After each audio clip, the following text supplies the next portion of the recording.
जय श्री राम। इस सत्र में हम सुंदरकांड अध्ययन की श्रृंखला में 59वें चौपाई और दोहे का अध्ययन करेंगे।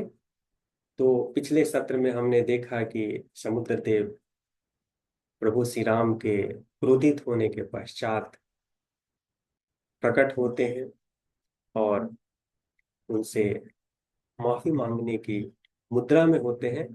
तो जो होता है वो इस चौपाई का विषय है। तो पहले हम इस चौपाई का पाठ करेंगे, फिर इसके अर्थ और भाव को समझने की कोशिश करेंगे। तो इस चौपाई में एक विवादास्पद पंक्ति भी है, उसके बारे में भी हम चर्चा करेंगे। सभय सिंधु गहि पद प्रभु के रे, क्षमहु नाथ सब अवगुण मेरे। गगन समीर अनल जल धरणी, इन्ह कई नाथ सहज जर करणी। तब प्रेरित माया उपजाए, सृष्टि हेतु सब ग्रंथ निगाए। प्रभु आय सुजेहि कह जस आहाई, सोते ही भांति रहे सुख लहाई। प्रभु भल कीन्ही मोहि सिख दीन्ही, मर्यादा पुनि तुम्हरी कीन्ही। ढोल गवार सूत्र पशु नारी, सकल तारण के अधिकारी। प्रभु प्रताप में जाब सुखाई, उतरी कटकु न मोरी बढ़ाई। प्रभु आज्ञा आपेल श्रुति गाई, करो सो बेगी जो तुम्हारी सोहाई। तो समुद्र देव ब्राह्मण का रूप धारण करके थाल में रत्नों और मणियों के साथ प्रकट होते हैं और प्रभु के चरण में गिर के क्षमा प्रार्थना करते हैं कि आपने मुझसे आग्रह किया और मैंने कोई प्रति उत्तर नहीं दिया, इसके लिए आप मुझे माफ करें। लेकिन फिर कहते हैं कि आप ही की माया शक्ति से मैं निर्मित हूं और मेरी प्रवृत्ति क्या है? जड़ है, मेरे में चेतना नहीं है।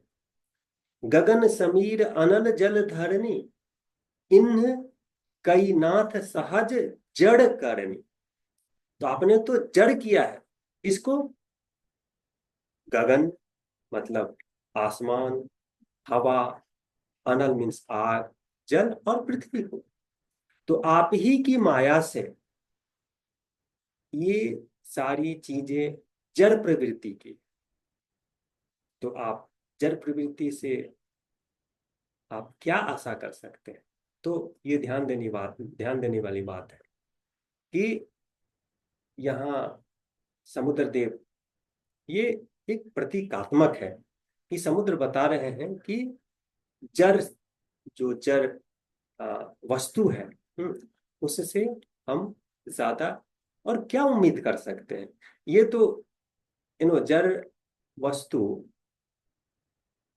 तब कार्यरत होते हैं जब कुछ ऐसा घटना होता है, जैसे बारिश होती है, बहुत तेज बारिश होती है।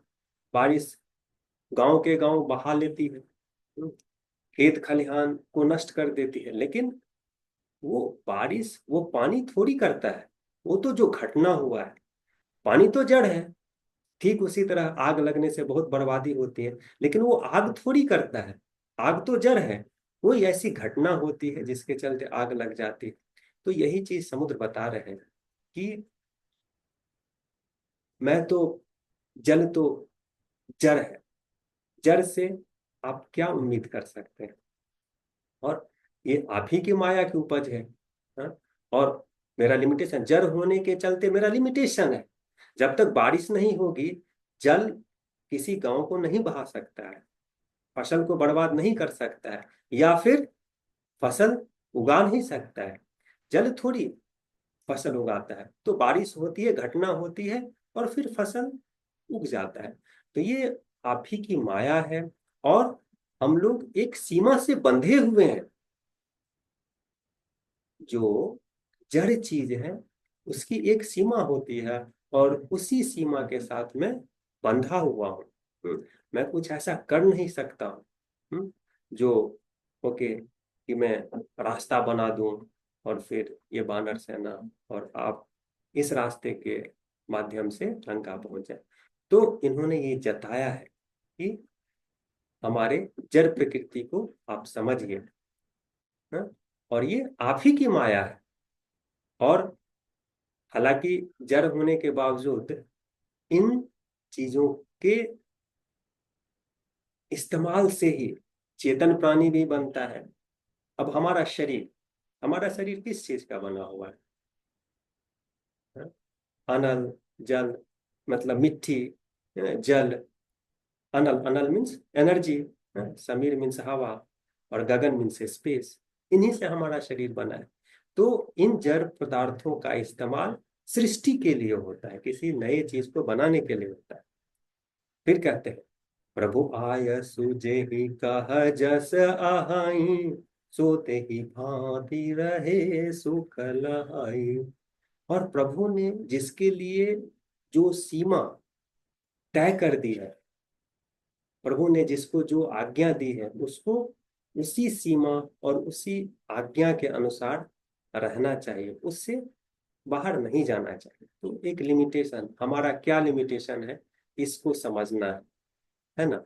या फिर दूसरे का क्या लिमिटेशन है, हमें उसी के हिसाब से उससे आशा करनी चाहिए। जैसे एग्जाम्पल देखिए, किसी बच्चे को मानसिक बीमारी है, वो मानसिक रूप से मंद बुद्धि का है, तो अब हम उससे बहुत ज्यादा आशा करें तो ये हमारी गलती है। तो प्रकृति ने कुछ सीमा उसके लिए सेट कर दी है। ओके, तो हम उसी सीमा के अंदर उससे कुछ एक्सपेक्ट कर सकते हैं। तो किसी भी जड़ या चेतन प्राणी के सीमा को समझना बहुत इंपॉर्टेंट है, और उसी हिसाब से हमें उससे आशा करनी चाहिए। तो ये एक जड़ प्रकृति है। फिर ये सीमा वाली बात है। हम्म प्रभु भल किन्ही मोहि सिख दीन्ही, मर्यादा पुनि तुम्हारी किन्ही। ओके, उसके बाद कहते हैं कि आपके आपके क्रोधित होने से मैं एक्टिव हुआ। हाँ, प्रभु भल किन्ही मोहि सिख दीन्ही। प्रभु ने ये अच्छा किया कि मुझे कोई सीख दी क्रोधित होने से। अब यहाँ क्रोधित होने का मतलब है अनुशासन से। ओके, सो अगर कोई आदेश, हमारे बड़े कोई आदेश देते हैं हमको, तो नो हमको उसका प्रत्युत्तर देना है। We have to respond. तो प्रभु भल किन्नी मोहि सिख दीन्ही, अब मर ज्यादा पुनि तुम्हारी किन्नी। उसके बाद फिर आदेश देने वाले को, जो सीनियर है, उन्हें हमारे मर्यादा को भी समझना है। तो इसलिए प्रभु ने कुछ ऐसा नहीं किया, उनकी समुद्र देव की उन्होंने इज्जत रखी और पहले आग्रह किया। ऐसा नहीं कि नो कम बुद्धि का है, चेतना कम है, तो चलो सुखा देते हैं, रास्ता बना लेते हैं, नहीं। तो इस माध्यम से ये सब प्रतीकात्मक है। तो यहाँ जड़ता, किसी के जड़ता को समझना कि जड़ता का क्या लेवल है, किसी के सीमा को समझना। ओके, और फिर अनुशासन, अनुशासन अनुशासित करने के लिए कभी थोड़ा कठोर भी होना पड़ता है। हाँ? तो ये भी अच्छी बात है। तो ये इन तीन चीजों को समझना यहाँ जरूरी है। ओके, जड़ता, सीमा और अनुशासन। अनुशासन लाने के लिए हमें थोड़ा कठोर होना पड़ता है। तो इसी कंटेस्ट में ढोल गवार सूत्र पशु नारी, सकल तारणा के अधिकारी। अब देखिए, यहाँ जो ढोल गवार शूद्र पशु नारी, ये जो कहा गया है सकल तारणा के अधिकारी, तो तारणा का क्या मतलब है, इसको हमें इन तीन कंटेक्स्ट में समझना पड़ेगा। पहला क्या, जड़ता। ओके, तो ढोल क्या है, पूरी तरह से जड़ है, उतनी चेतना नहीं। गंवार, गंवार का मतलब है जो उतना पढ़ा लिखा नहीं, उतनी समझ नहीं है, अशुद्र जो सामाजिक व्यवस्था थी मिडिवल एज में, मध्यकालीन भारत में है, उसमें शूद्रों को आ, उतना अवसर नहीं था। पशु तो पशु होते हैं, पशु का चेतना बहुत कम होता है, उनमें भी जड़ता होती है। ओके, और नारी, मध्यकालीन समाज में नारी की स्थिति भी अच्छी नहीं थी, वो पढ़ नहीं पाती थी, उतनी इनेबल नहीं हो पाती थी। हाँ, तो इन सब इन सब में क्या है, जो सामान्य चेतना है। ओके, अगर हम कॉमन रूप में देखें तो सामान्य चेतना से कम चेतना है। ओके, और इन सब के लिमिटेशन को समझना है, इन लिमिटेशन को समझते हुए इनके साथ हमें व्यवहार करना है। ओके, और थोड़ा डिसिप्लिन करने की भी जरूरत है, जैसे एनिमल वगैरह है ना, तो एनिमल को क्या करना पड़ता है, थोड़ा तो डिसिप्लिन करना पड़ता है ना, नहीं डिसिप्लिन कीजिएगा तो फिर आपके लिए नुकसान हो जाएगा। जो गंवार है, शुद्ध है, ये लोग, इनको भी कंट्रोल करना पड़ता है, उनकी इतनी समझ नहीं है, तो इनको अनुशासित करना पड़ता है। मिडिवल एज में जिस वक्त तुलसीदास जी थे, नारी की भी यही स्थिति थी, क्योंकि उनको पढ़ने का अवसर नहीं था, तो उनकी चेतना, उनकी समझ उस ऊंचाई को नहीं छू पाती थी जो अ, यू नो जो निर्णय लेने के लिए या कुछ बड़ा कार्य करने के लिए जो जरूरी होता है। तो इसीलिए उन्होंने कहा सकल ताड़ना के अधिकारी, तो इन सब उनके लिमिटेशन, ताड़ना का मतलब होता है व्यवहार करना, कैसे, उनके लिमिटेशन को समझते हुए। ओके, उनके चेतन या उनके समझदारी की अवस्था को समझते हुए। ओके, और आ, हाँ, तो ये स, समझना, और उसके बाद उनका रिस्पेक्ट भी करना। हाँ, रिस्पेक्ट कहाँ से आता है, देखिए, प्रभु भल किन्ने मोहि सिख दिन्हि मर जादा पुनि तुम्हरी किन्नी। अब ये सब समझते हुए कि भाई, इनके साथ मजबूरी है। हम्म, तो इन्हें रिस्पेक्ट करते हुए फिर थोड़ा अनुशासन की भी जरूरत होती है, उनको समझाने की जरूरत है, क्योंकि उनको सही रास्ता दिखाने की जरूरत है। तो ये समकालीन समाज की स्थिति के परिप्रेक्ष्य में कहा गया है। लेकिन ये, टू बी वेरी फ्रैंक, आज के परिप्रेक्ष्य में, आज के कंटेक्स्ट में इसका कोई मतलब नहीं है। ओके, अब नारी, नारी को आज के समय में समान अवसर मिला है, और नारी, सुनीता विलियम्स अंतरिक्ष में पहुंच गई, इंदिरा गांधी, मार्गरेट थ्रेचर, इटली की प्रधानमंत्री भी मेलोनी नारी ही है। तो आज के डेट में, आज के परिप्रेक्ष्य में ये खरा नहीं उतरता है कि ढोल गवार शूद्र पशु नारी। सामाजिक व्यवस्था में भी अब जात पात तो ऑलमोस्ट खत्म हो गया है। ओके, तो शूद्र कौन है, शूद्र कोई शूद्र नहीं है आज के समय में, है? गंवार।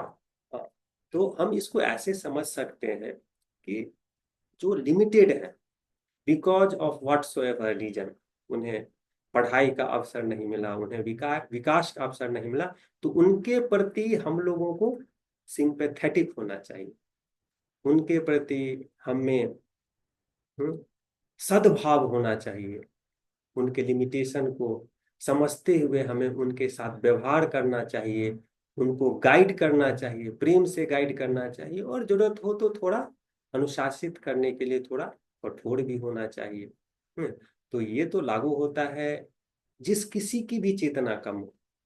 आप इसको ऐसे समझिए, सिंबॉलिक है, पशु, नारी, शूद्र, गंवार, ढोल, ये सब सिंबॉलिक है।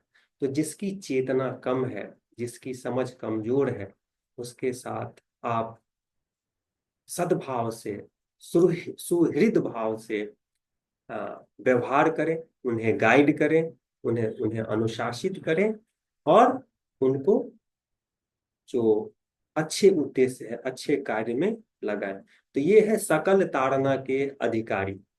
हाँ, ताड़ना, यहाँ ताड़ना का मतलब किसी को कठिन स्थिति से निकालना भी होता है। ओके, तो हमको इस चौपाई के परिप्रेक्ष्य में इसका मीनिंग समझना पड़ेगा। और यह ऑफ कोर्स आज के संदर्भ में ये उतना रिलीवेंट नहीं है, बट उस काल में, मध्यकालीन समाज में, 1526 में तुलसीदास जी का जन्म हुआ था, उस वक्त के लिए रिलीवेंट है। बट आज के लिए इसमें नारी को शामिल करना रिलीवेंट नहीं है। न शूद्र है, शूद्र जैसा कुछ अब रहा नहीं। लेकिन जहाँ तक बात है संत तुलसीदास पे कोई आरोप लगाना, तो ये तो मूर्खता है। ओके, संत तुलसीदास संत थे, इनके मन में किसी के लिए न ही द्वेष की भावना थी, न घृणा की भावना थी, न किसी के लिए बड़ा होने का बोध था, और न ही छोटे होने का बोध था। वो तो उस समय के समाज की जो स्थिति थी, उसी को उन्होंने अपने चौपाई और दोहों में उद्धृत किया है। उनके अ, उनके सोच पे, अ, या उनका जो विचार था, उस पे किसी तरह का लांछन लगाना, ये सिवाय मूर्खता के और कुछ भी नहीं। हम्म तो उसके बाद क्या होता है?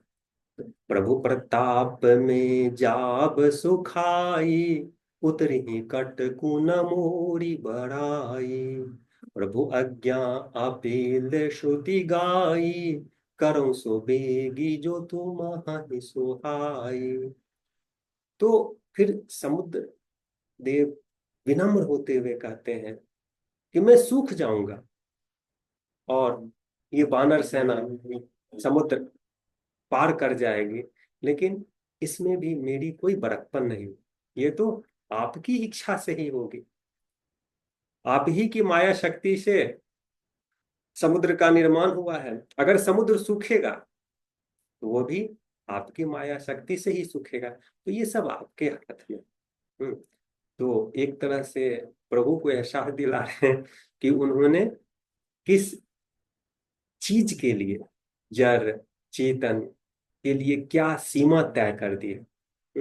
फिर कहते हैं कि प्रभु आज्ञा अपेल श्रुति गाई। श्रुति का मतलब होता है वेद। तो वेदों के अनुसार प्रभु की आज्ञा क्या है?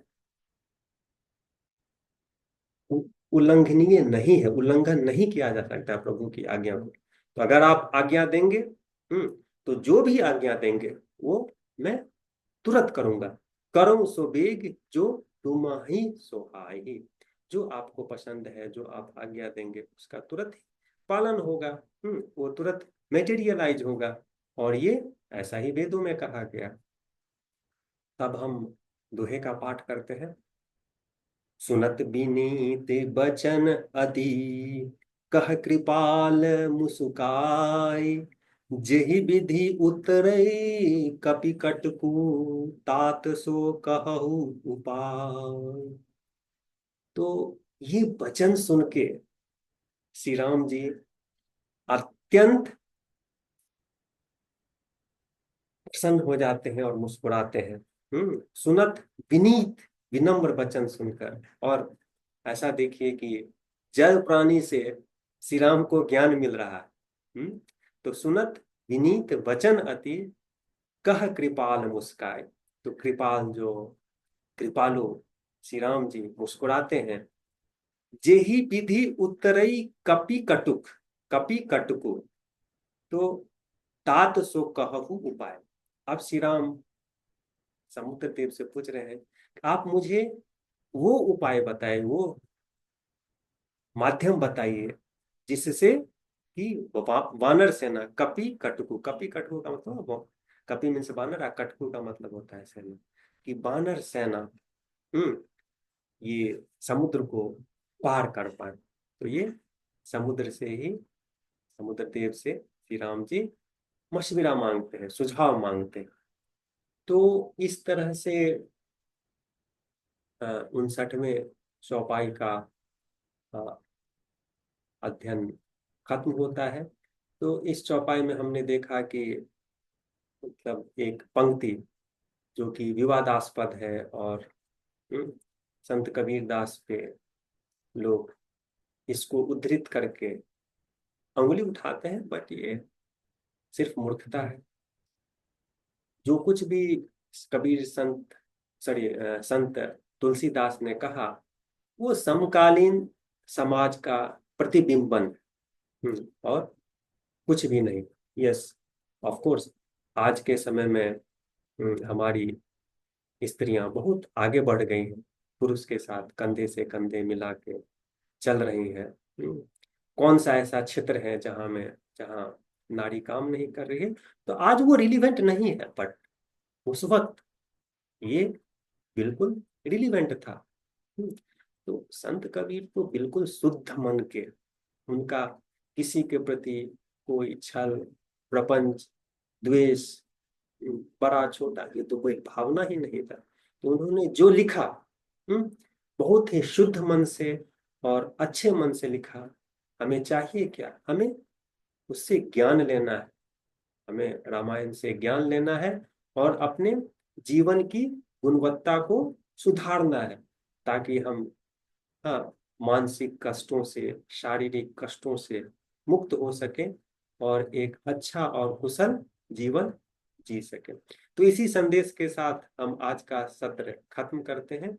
अगले सत्र में हम सुंदरकांड का अंतिम चौपाई, चौपाई 60 का अध्ययन करेंगे। तब तक के लिए धन्यवाद।